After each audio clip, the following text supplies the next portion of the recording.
A variedade de insumos do biodiesel permite a contribuição de muitos países do mundo.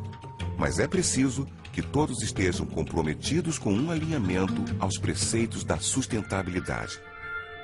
The situation of Brazil and India, even though we are part of the third world that has a voice, but we are very different. Overall, Brazil has a very small population on a very, very large land. And within that, the land is concentrated in extremely few hands. India is a very, very heavily populated land. And average land holdings are less than 2 hectares for 80% of the Indian population.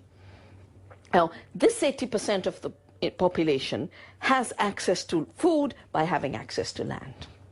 For them, the entitlement to food is linked to the entitlement to land. If they were dispossessed from their land for industrial agriculture, for an agriculture based on large-scale chemical inputs, large-scale mechanization, then they will go hungry. O Brasil e a Índia são países em desenvolvimento com vários pontos em comum.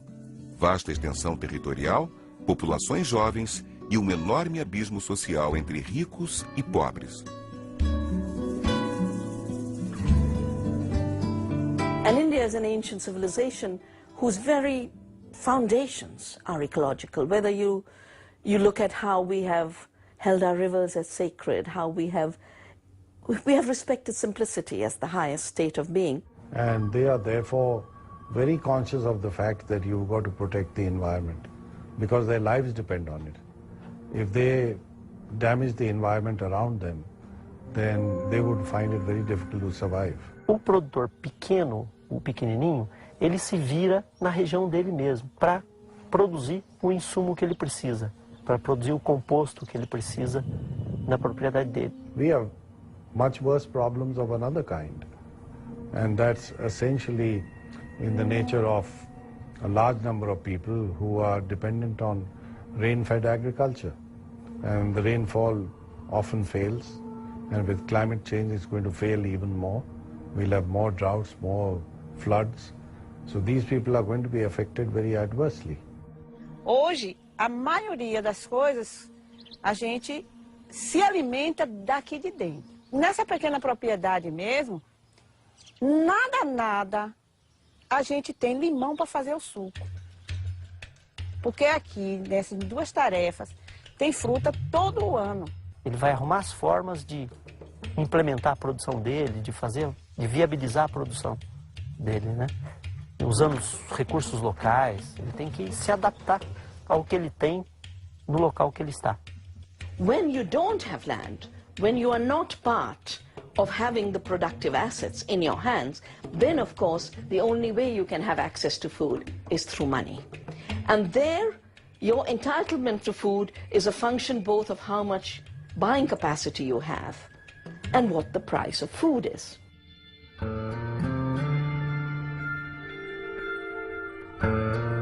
Em um mundo em que se morre de fome, não se pode deixar de produzir alimentos para produzir combustível.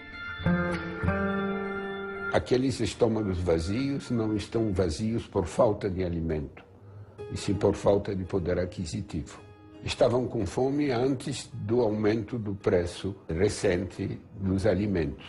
While the prices of food have doubled, it means the poor in countries like India, which has emerged as the capital of hunger, even while we have a growth rate of 9.2%, hunger has grown in equal proportion in India. For the person who was eating 1 meal a day, when the food was half the cost, when the food price is double, they're eating a 1/4 meal a day. Why has the price of food doubled overnight? The first, of course, is that food has moved into the hands of global speculators. Speculation can only be linked to monopoly. And as globalization and the World Trade Organization created monopolistic systems in which 5 grain trading giants started to control the food system, when they wanted to, they started to push the prices up Meantime, they invited more investment in, and now you have hedge funds, you have investment banks, all wanting to make a 25% return on investment in food items. But a 25% return to investors means 25% more expensive food. For the poor, that means a declining entitlement, declining access to food. Em cenário tão controverso, aparece conceito precioso: a segurança alimentar. Esse deve ser dos filtros para se pensar em biocombustíveis. 私はですね、食料からバイオエネルギーを取ることは折り合いがつかないとこう見ています。なぜかというとですね、世界の今の人口は67億人ぐらいだと思うんです。それがですね、2050年、つまり40年後には93億人ぐらいになります。そうしますと 1.5 倍の人口になりますから、食料の生産は 1.5 倍上昇させることは可能ではありません。不可能です。Se a gente definir bem os parâmetros, nós podemos avançar simultaneamente nesses dois objetivos de nova segurança energética e segurança alimentar. Você não precisa reduzir a produção de alimentos para você produzir biocombustíveis. Nós temos terras suficientes para produzir biocombustíveis e para produzir alimentos. E é óbvio que devemos ter uma resposta concreta, caso por caso, sobre a questão de como a produção dos biocombustíveis impacta ou não impacta os objetivos da segurança alimentar. You cannot maintain populations by starving them. They need physical ability to release energy. If you're feeding them 1/4 of what they need, over time, they are working at the cost of their very lives. Eu posso imaginar a expansão da bioenergia como uma fantástica janela de oportunidade para construir novo ciclo de desenvolvimento rural baseado na agricultura familiar, capaz de dar a esse homem no campo uma vida razoável e digna. Pequeno e descentralizado não significa atraso, significa a solução de uma outra equação. Aqui a gente diz que a reforma agrária já chegou em feira, porque são todos pequenos mesmo produtores. São pessoas carentes, certo?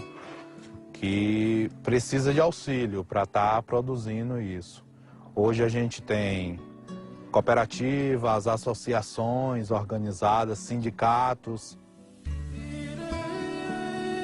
A sustentabilidade não é uma utopia. É possível imaginar futuro viável para a humanidade.